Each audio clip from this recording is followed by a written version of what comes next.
found this. Welcome to live streams. And my name is, as always, Victor Gamov, and I hope everything is fine. This is what I see right now. We're streaming, we're live, and if you're watching this live, write down the comment wherever you're watching. So I'm doing stream right now in 3 different locations. One location is in usual location in YouTube channel. Just go and subscribe my YouTube channel if you are there. Second location is in Twitch. It's the place where we'll be doing stuff for streams, and also I'm trying to do Periscope. Periscope this time. As always, this is my Twitter account. You can always go and follow me there. Welcome. So I will wait. I'll give a couple more seconds to some folks to join and see if we're doing this. By the way, if you're watching this in YouTube, you can watch this in 1440p. Not sure if this guy, what is it, quality? Yeah. So for example, these Twitch also support that. And not sure if this this guy on Periscope is not choking on my live stream. So essentially, I see pretty good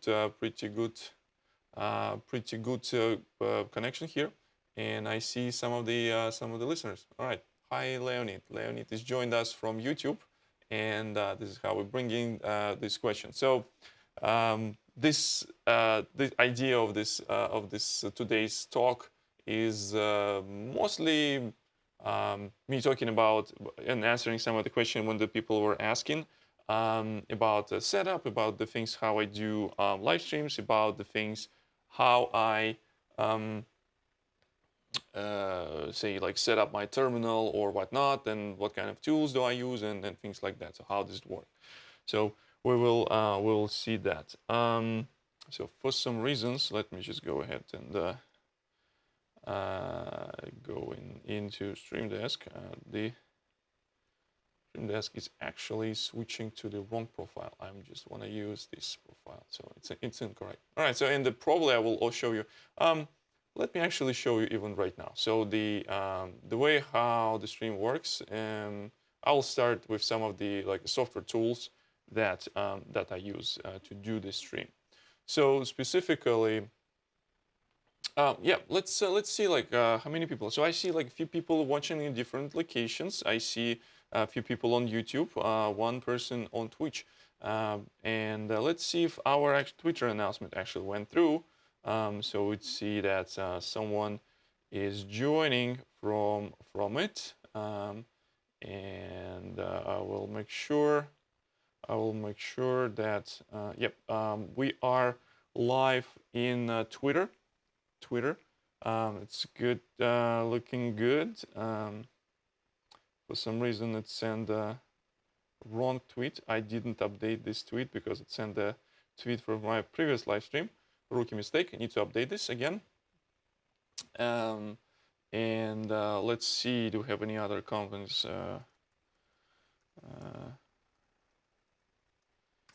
So let's see if multi-chat works as well. So I can see my comments in my multi-chat multi-system window.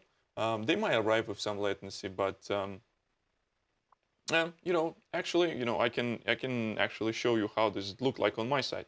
So if I will switch to I have this guy. Let's see if it works.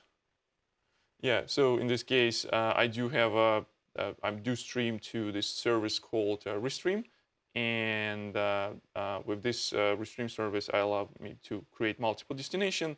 So I stream to Twitch. I see a bunch of people on. There's one person. Who are you, dear friend from Twitch? If you dare, write down the comment. So the live stream on YouTube. And this guy called the Periscope. All right, so let's get back to it.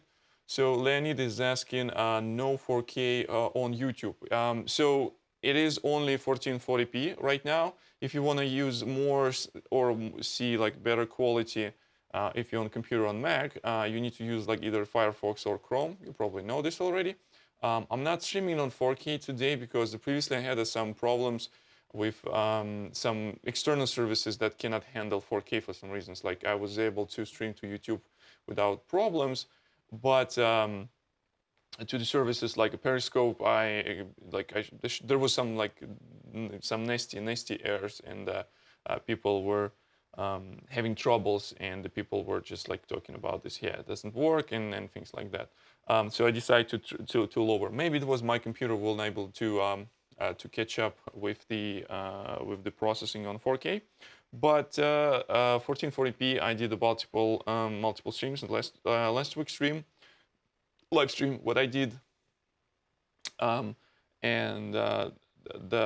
this is where the things didn't work, but now they work.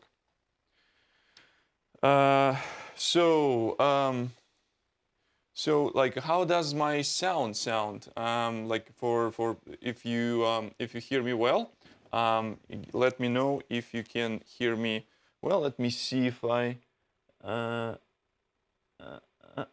Let me kill this little bit. That goes. Yep. All right. So that should be it.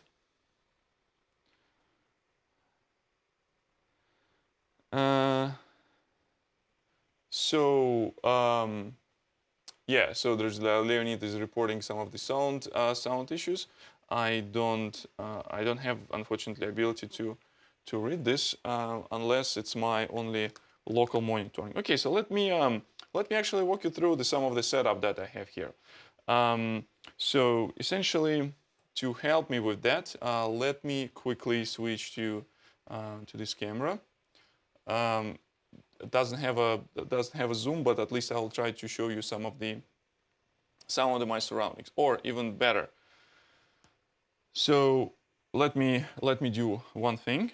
I'll just monitor quickly my sound. Sounds fine with me. I'm just trying to cut off some of the noise using my vocal processor.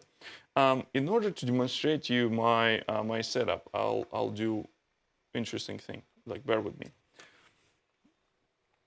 So the way how this will work, I will use the magic technologies today. Now, first thing is that you will briefly see some of the black screen, and let me do. No, you won't see it yet. So I'll do this one, and just to give me a second, I'll go ahead.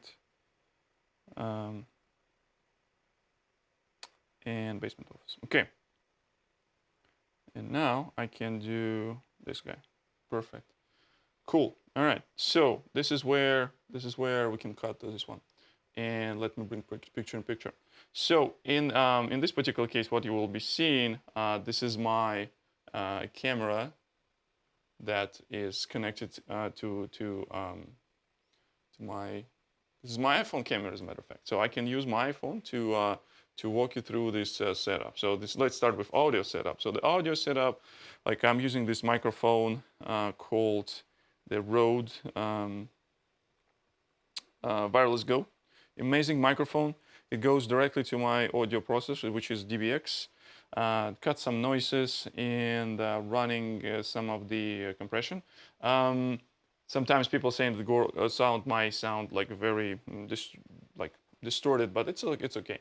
Now the next thing is that goes to audio interface.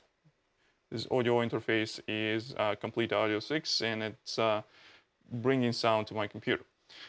So from the camera's perspective, we do have this guy, which is Canon EOS R, and this guy, it's a Blackmagic Pocket Cinema 4K. And this is how we're getting this picture. So this is like a basic setup in terms of like a camera, and they connect it through. Oh, let me actually switch back to it. Let's get back. So now these cameras are connected to computer using this small device called ATEM Mini.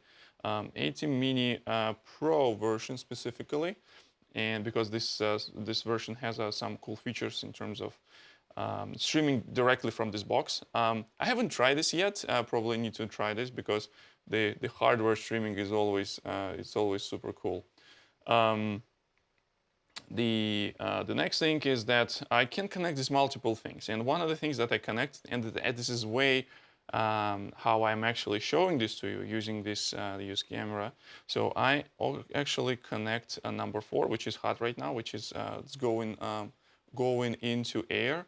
Is actually my my Apple TV. So my Apple TV is my one of the sources that connected to this ATEM Mini Pro. ATEM Mini Pro can support up to 4 sources that I can connect here. So I use the Apple TV, so I can send AirPlay stream directly to this. So that's why I can use my phone as my camera. Now this guy also connected to my computer using like USB-C, and now it appears on my computer as the another. It's the another virtual camera. So I can use this in any application. So I was looking to ways how I can optimize my configuration in terms of like have less things done on the computer and more things done programmatically. So that's why the couple things also connected here. So if I will switch back to this camera once again, let's bring the picture back. Oh, actually, let me see if I can do, no, never mind. So, and number 3 here, if I will switch to number 3, it will actually get the screen grab from my computer. So if I will switch to number 3 right now, you will not see my camera anymore, but what you will see is my screen. And this is where we go into another conversation. So I can grab the screen multiple ways. So now once I show you this guy, you can ask like, what the hell is this? Like what kind of this guy? So this is a thing called Elgato Stream Deck. So Stream Deck allows me to pre-configure, and this is basically the shortcut box. Right now, it's configured to control my streaming app that I use to stream this service, stream this live into this guy, and allows me to switch into different scenes. So this specific, right now it's number 1, it's default, it's just showing like a feed from my ATEM, and I can show you some other things. You've probably seen this in the past when I was doing this in like a couple other streams back, right? So some other streams back when I was showing you some of the live code. This is how this is how thing worked. All right, so are we having any live people? I need some likes, please. Send me some likes, and just want to make sure that you are live. If you in Twitch, write something in the comments below, in a Twitch comment section. If you're on YouTube, you know what to do. If you're on Twitter, also send me a message in Twitter and see if you can see me on the Periscope and things like that. So this is my, oh, yay, sweet. What's up, Mark? Welcome to the stream. And don't forget to send likes. We're doing this for likes. This is awesome. All right, 1 like. Not much. We can do better. There's some rookie numbers. We need to bump up. So so I'm getting back to this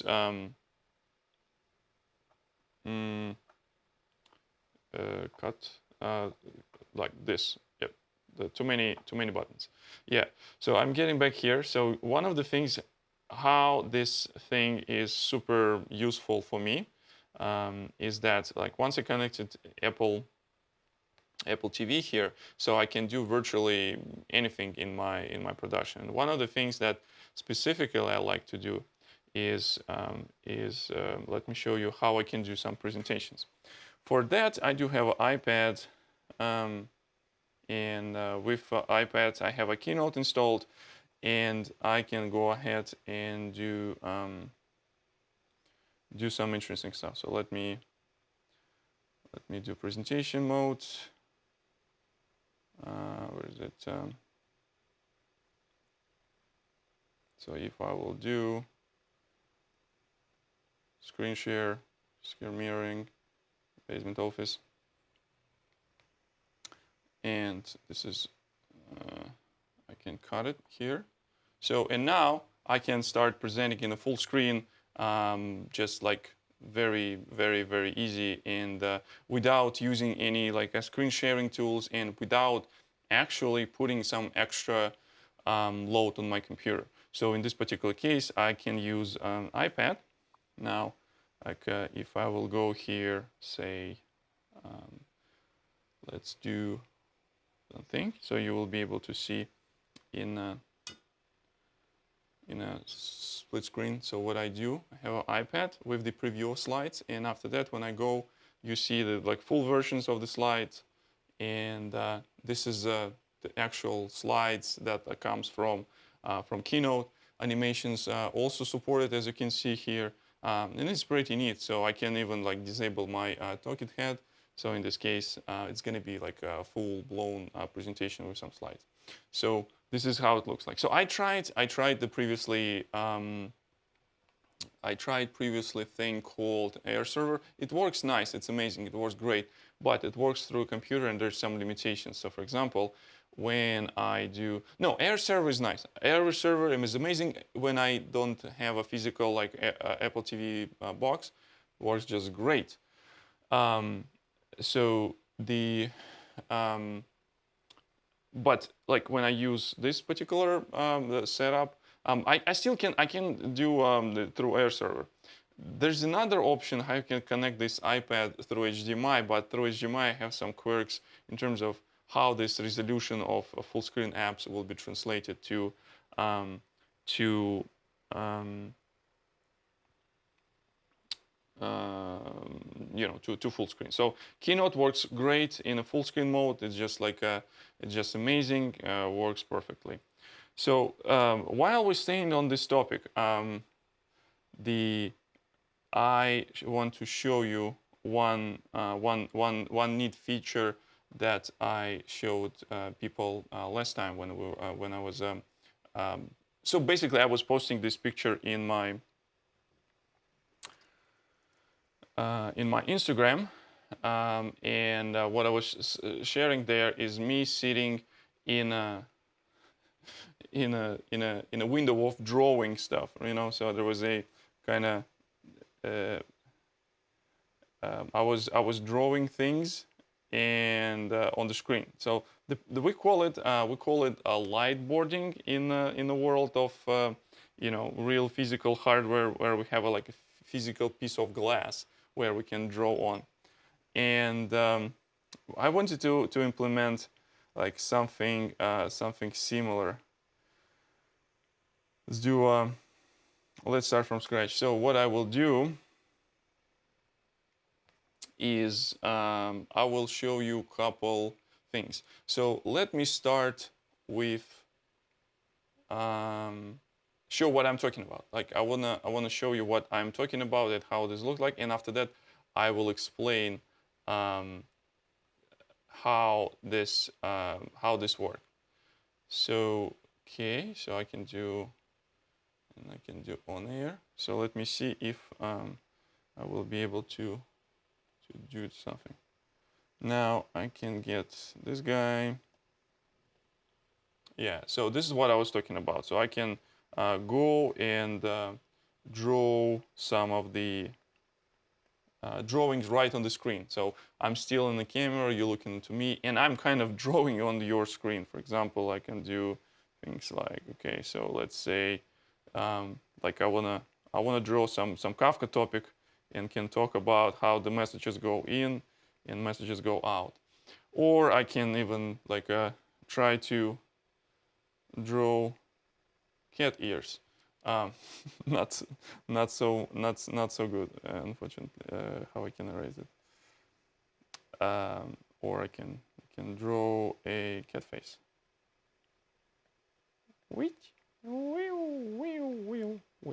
So essentially, this is this is how I can even present this, like the whiteboarding stuff. But now I need to kind of like be here and stay here.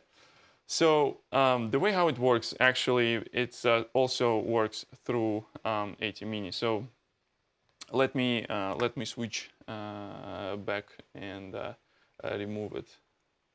I will quickly remove this, and I will switch to my screen where I can walk you through on some of the setup. So this is the program control that allows me to mix multiple inputs on this device. So in this particular case, I do have multiple 4 inputs that connected here. It's a Blackmagic, EOS R, Mac OS, and Apple TV. They connected, and also I'm specifying that Apple TV will be my chroma. So in this case, it will be displaying some of the color that I will be extracted from, and will not include in my picture. So in this case, I can select either pick up the color, or I can just like you can do this one from the screen. And after that, it will, once I will merge this, I need to play this button on air. Now you can see on my in the preview, it brought up my iPad drawing into my stream. But what iPad sees actually, this is what I'm drawing on iPad. I'm using this app, and I'm using like very contrast and switch to this one. Yeah, too many buttons. This is what actually iPad sees. This is what I actually draw on iPad.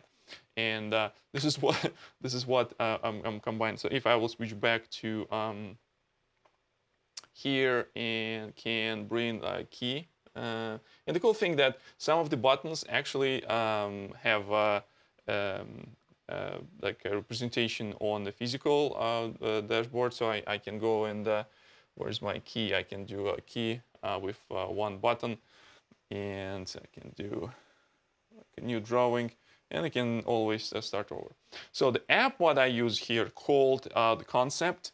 I use multiple different drawing apps, even just like drawing on top of the keynote presentation. But I found this app drawing itself very well in a full screen. So if I'll show you a different app that's called Good Notes, and let me switch to iPad. So Good Notes drawing very well, but you see this kind of like a pillars on the side, so it doesn't do like a full screen very well. So that's why I switched to Concept, because it works just amazingly with the with this the. Okay, let's bring. Oh, okay, so it's on, key is on, so I can go ahead and just start drawing, some cool stuff. Okay, so again, this is how we're drawing, say, Kafka, right? But you need to be like careful, because you need to know like what kind of colors you can use, what kind of colors you cannot use. Just like you probably want to have some very contrasty colors, so it will appear on your screen, and that looks not terrible. So this is how it looks like.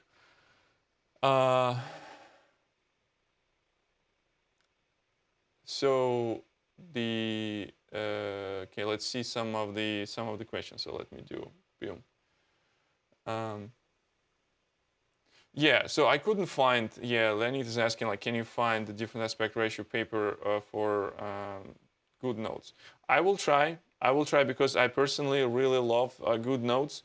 It's a really good good app. And let me actually see if I can. You can go ahead and see if I can do like a 16:9. Okay, change template. So the cool thing, and I can like very easy bring this into. Let's see.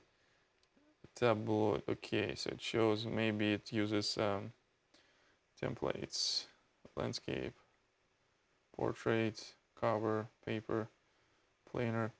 I don't see it. I will play around with this. I will try to find the different aspect ratio, Like Leonid, if you know where to point me, just let me know. But yeah, from the drawing perspective, I haven't used to it to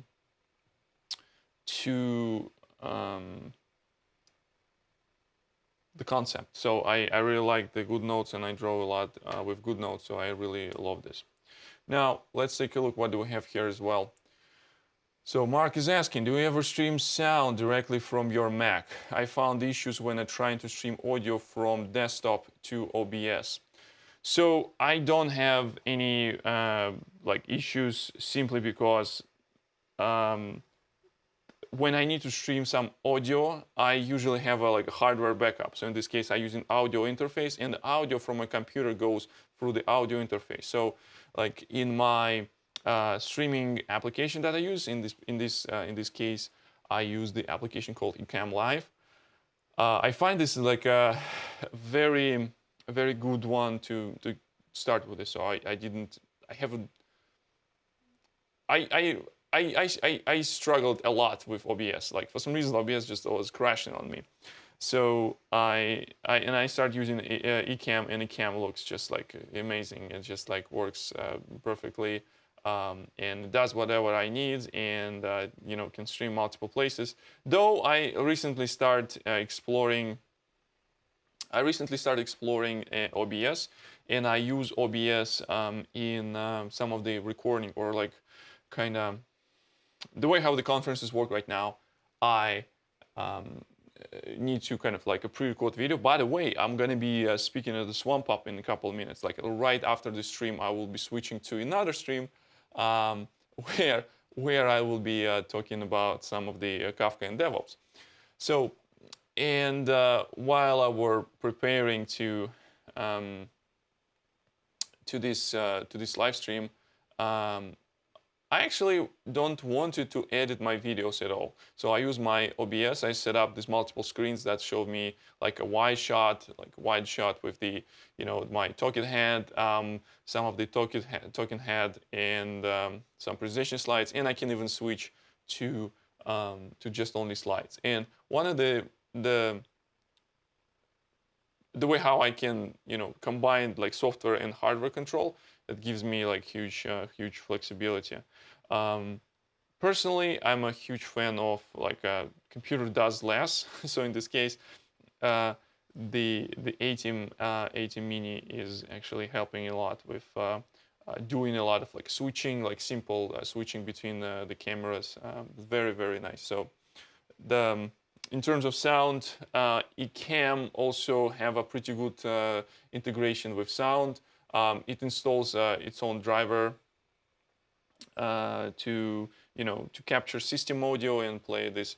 So Mark, I don't know what exactly to say, what exactly happening on your side. So yeah, that's that's a problem. Now where we are. Next thing that I wanted to show is yeah. So for Ecamm, I still can do things like, you know, the switching to here, because it can capture screen from my computer. I found if I'm not using native resolution, um, if I'm not using like native resolution, for example, I like to work on resolution that higher than Full HD, like when I have a big monitor. Let me bring this like quick. So I'll do a screen sharing, basement office, and I'll bring my Bcam, so I can show you what do we have here. So in this case, so this is how it looks like when I'm doing the stream. So this is like the monitor where like everything happens. Like if I need to show you some of the code or show you a terminal, this is where this monitor will show. Now this is where this is my like production monitoring. I see the chat, the comments. I see those multiple screens. This is my Ecamm actually showing this stuff, and also I can see the bandwidth, like how the stream is working and things like that. So. And this is my iPad. This is where I was showing to you. So I like to work on the native resolution, on the resolution that I preferably wanted to have. But sometimes if I will grab this from the Mac, or if I will grab this through ATEM, the quality-wise, quality is slightly different for some reasons. I don't really know, and I couldn't figure out. So one of the things that I have a suspicion, I have a theory in the way how the ATEM is actually outputting these to computer, is actually uses like a very so essentially it uses like MJPEG codec. Essentially it's going to be video compressed with JPEG codec, so it's not ProRes, it's not like uncompressed HDMI, though it's possible to use ATEM and send like a clean HDMI signal out. But yeah, didn't work. It does work, but like quality wise, like in the screen quality wise, it's slightly different. Some people might even not even notice this, but I'm somehow the picky on the to the colors in other stuff. All right, so let's see. Do we have any other comments? All right. Yeah, absolutely. Mark, enjoy. So let's see if we're still streaming. We're still talking. Okay, let me bring this screen once again. So one of the things that people were asking to talk about is talk about my shell setup. When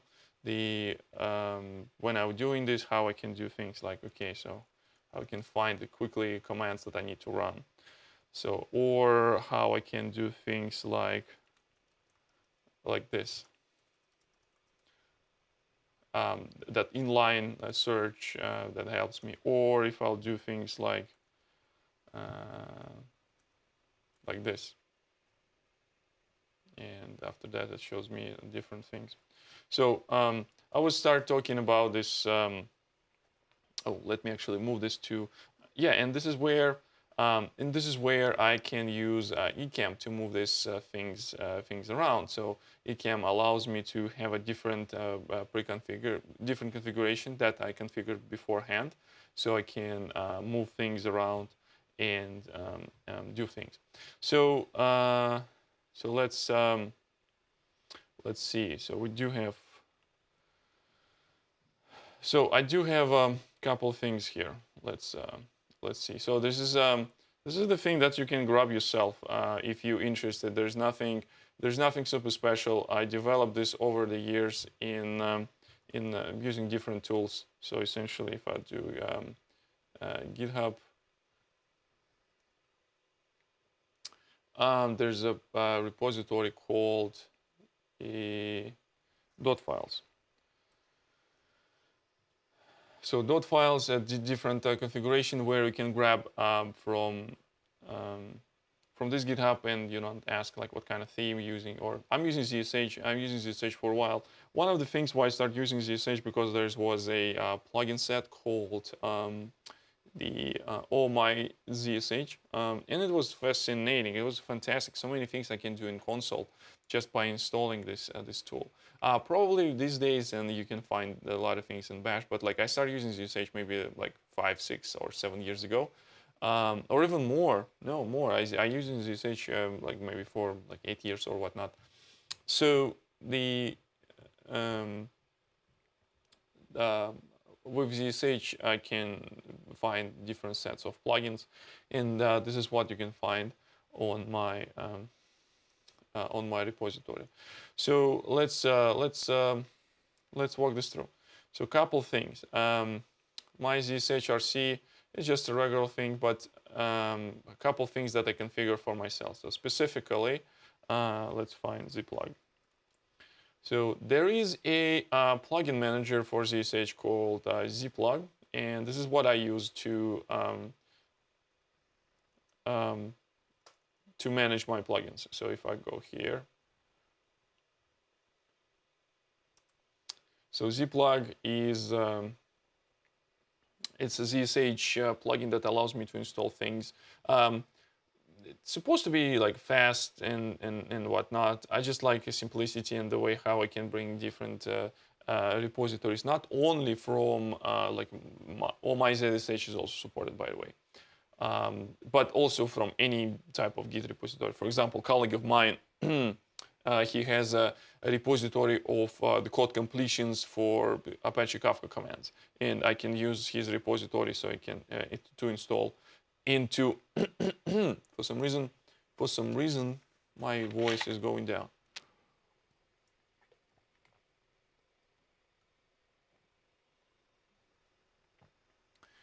Now, so I use zplug.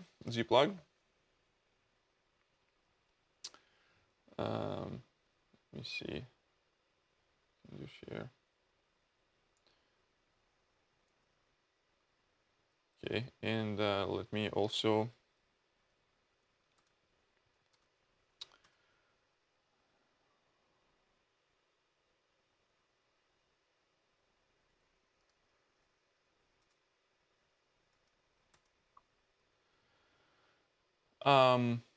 Next, and this is where zplug is actually managed this for me. Install some of the plugins, install some of the like Git completions. I use this tool Z, so it's just allows me to jump around directories very quickly. So I will do Kafka tutorials. It's kind of my like a shortcut launcher, or if I'll do .files. So I'm going there back and forth. So Z is pretty cool. So installing some of the code completion, if I'll do which. Okay, first of all, so I use alias for kube control. So in this case, these. So now I can do all the things Kubernetes get pods. Yeah, so but basically there's a KCTX. Let me see if I do have anything up and running. I don't think I do have any of those clusters running, so probably they are just like some of the leftovers that I didn't have a chance to remove. Now the some of the things I have some custom plugins, essentially mostly aliases. I do have some of the aliases for yeah, for example, ping. So if I'll do ping, say CNFL, if I'll do ping, it will, use this the visual pretty ping. It's a pretty cool tool that allows me to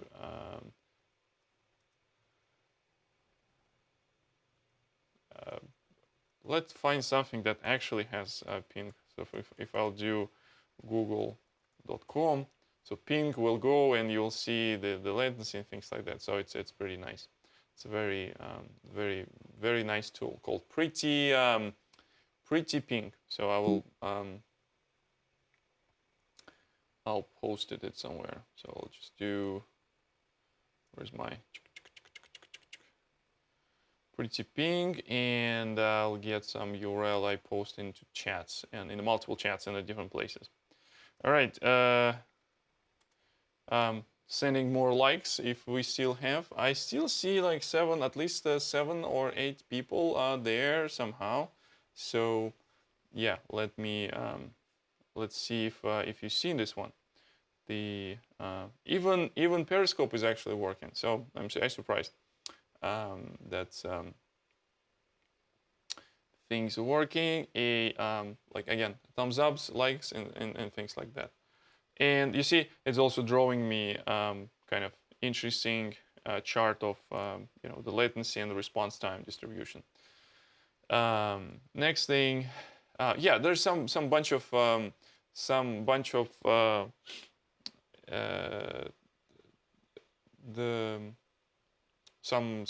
aliases. If you can find some of the interesting commands.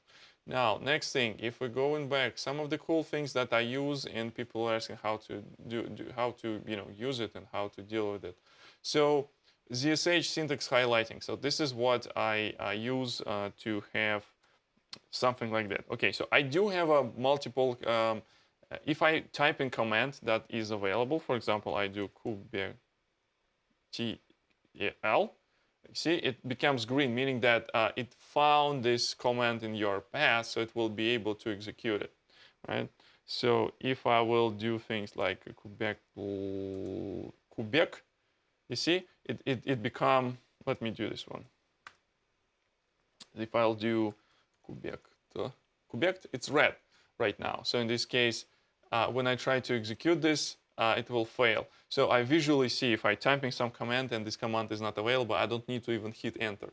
So this is pretty nice one. So it's called ZSH. It's called ZSH. Let me see if I can. It's called ZSH. Syntax highlighting. So next thing is that there is a auto suggestion. So essentially, this is what if I do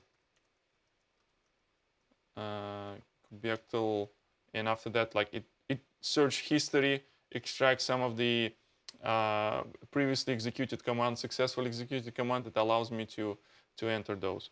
Another thing is that it integrates with my. So there's another thing that I use in conjunction with this. It's called FZF. So FZF, it's FZF GitHub. So command is command line fuzzy finder. I install FZF as my default default pager, so I can use with FL type like Alt R, Command R or Control R. It allows me to navigate through the history, so I can do things like Docker, compose, pull, or like PS, right? That will bring the error. Now, so FZF in the conjunction with this like history find, it's just pretty amazing. Now, one of the things that you can see here is that there is a thing called alias tip, meaning that sometimes I make a promise to myself, oh yeah, I'll start learning some of the aliases, I will learning some shortcuts, but you define a bunch of shortcuts and never use them because the muscle memory remembers full name of the command. It's pretty tedious if you do live coding, live demos, the conference demos, and things like that. So that's why in what I like to is have a small reminder that can remind me. Let me actually rearrange this because it looks. So if I'll do this one, so I will look like I'm looking at the code. And if I go here one, yeah, we'll bring this back like this, and I'll go with what is this guy? All right, so let's get back to this way. Now, and will I do DCPS? In this case, I can do which DCPS, and it shows alias to Docker Compose PS. I can do Docker Compose up D as a daemon, Docker Compose down -v minus volumes, removing volumes as well. So that's pretty useful. So sometimes like I develop it to the muscle memory for these commands. You can find this in my ZSH. I can comment something. When I do screencasts, I don't want to show people any magic because the screencast will assume that you don't have all this like set up as I have. So that's why like I disable all this like search and ZSH code highlight and things like that. Now, I use, so many people use this power line for ZSH. There is a open source project called Powerline. So essentially, it's a customization of your prompt that look like this. It is pretty cool. I used to like it. I used to use this Powerline thing, but over the time, I kind of got rid of it. So I just want to prefer more clean prompt, and more importantly, like a recent recent ZSH, or sorry, not ZSH, iTerm versions actually brought some of the interesting things that you can do in the power line into this like a status bar. So for example, there's a path, I know what kind of branch I am, CPU, battery. If I'll go here and just do configure status bar, and some of the widgets that you can add here, like a battery. So say, let's put this here. And now there's some battery information here. Some running command and the time and things like that. So it's iTerm2 does that. So I switched to this the terminal theme called Pure. It's called Pure for ZSH.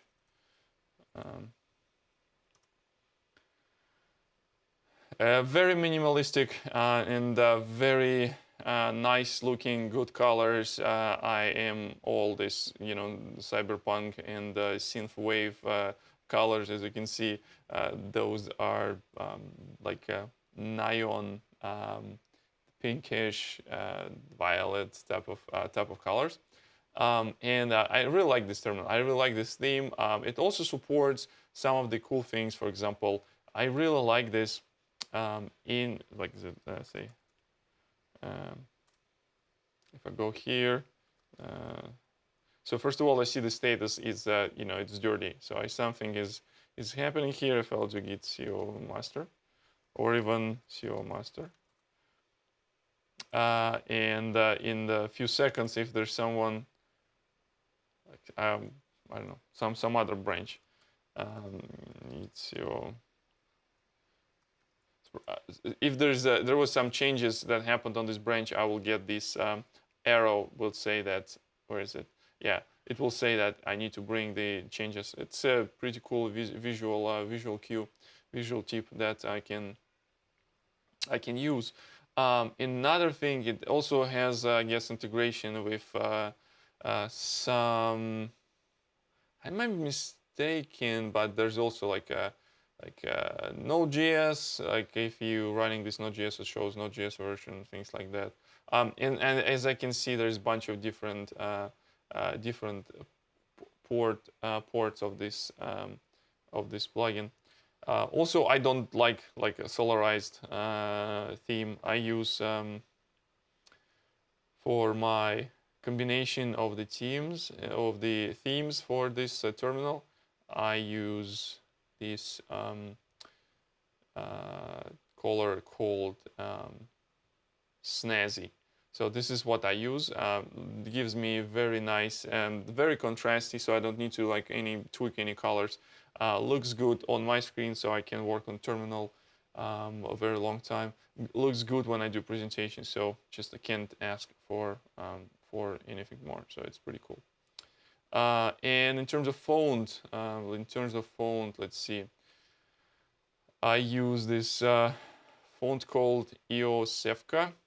It's just like a very compacted. I can even sometimes I prefer light version too, so it will be like very nicely done. And if you have a good monitor that supports high resolution, it looks really amazing. It looks really amazing on the monitor, and you can do this kind of stuff. All right. So do we have any other questions? Do we have any questions in the chat? So let's see. I don't see anything. Folks, if you're watching this online, leave. First of all, you joined. Put the like, and the second thing is that bring some of your questions. Now this is again, you can find some of these my dot files here. Some of the cool things that I might find is, okay. So for Git, for example, I really like to use this tool called TIG. So it's a console client for Git, so I can go and visually inspect what is going on there. Previously, I had some different aliases that showed me log and history of Git, but now, a couple years ago, I just switched to TIG to see the things. I can see I can see diffs. I can see diffs in lines. I see what's changed on particular commit, and on the command line looks pretty awesome. And again, with combination of the fonts that are already configured, for me it just looks amazing. I don't know if you like that type of jazz or not. This is basically a combination of a pure theme and the snazzy theme for terminal. Now the what else we have here? I tried to use Tmax, never kind of got used to it. So that's why I'm more like, the iTerm3 type of the person. So in this case, my terminal window is managed by iTerm.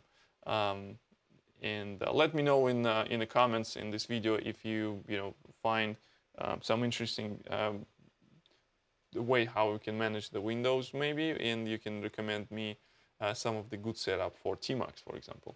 Another cool thing is that I use a lot in my presentation. If there's lots of going on in my terminal, and I want to make sure people understand where the things are happening, so I do have this. iTerm has this awesome feature called Beige. So in this case, I can say there's going to be. So for example, and now when I will, you will see here. So let me try to drag this here. Now it's going to be like overlay here, and you will see like this is going to be Kubernetes. Here I'm going and do edit session. I say it's going to be KSQL DB, and this is going to be, I don't know, SBT. No one expected me to run this, but hey, SBT will be here. And now that's it. So this is how it looks like. So I can switch to different screens, and the people would see where I am and what's the context and things like that. So this is this thing that I do. Let's see what else. Some of the cool things. I had this in the past. I have this the alias. I actually wrote about this blog post. If you will go into my .io, and you'll find the blog. And there was some time ago I wrote this small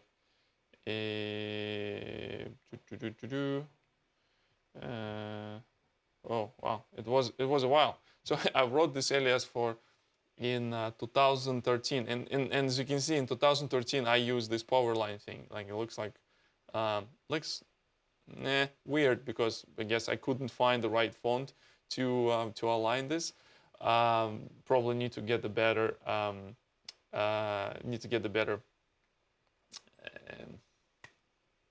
screenshot, but it's like from 2013. And essentially I just switching different versions of Java. But now I don't using this because I use SDK-man. So SDK, and I can use so use Java Liberica. So now, not right now, and is way I go Java minus version. And now it gives me saying, hey, I'm switched to Liberica. I'm just do SDK, use Java. Yeah, let's do Zulu, for example. And now, SDK-man manages my Java, and I can do things like Java, this one, right? Or Java, and all these plugins you can see are working. So recently I learned, finally, after a certain time, if I'll do, okay, let's do this. SDK use Java and see. Let me see. And I can do, yeah, like this. I can do inline iteration over as well. If I using Java 8, and now if I run this, it will throw me error. It says unrecognized version, unrecognized option. So in this case, I need to use this one. But if you switch to Java 11, and now you can have both this one and this one. I think it's pretty cool. If something cool you learn from this presentation today is that now you can type dash dash version like a normal Unix command. All right. Okay, so I'm checking once again if there's no any other questions. Write down in the comments if it was not, maybe if it's not even useful, but at least entertaining. Hit that like button, subscribe to this channel. I will be here next week. We're going to be switching to some traditional stuff. We're going to be talking about some stream processing. If you're interested to, if you have some ideas that you want me to talk about, throw this in the comments. Probably we will continue to talking about some of these serializations. So no, next week I probably will be on vacation, so I will take some break. The next week maybe, but the week after definitely we'll return with the full with full force, and we will talk about the streams and stream processing and things like that. And for that, I'm just a quick reminder, you can go and follow me on Twitter. If you don't, you need to subscribe to this channel so you will not miss the future live streams, and always enable notifications. My name is Viktor Gamov, and as always, have a nice day. I'll see you in the live streams. Take care.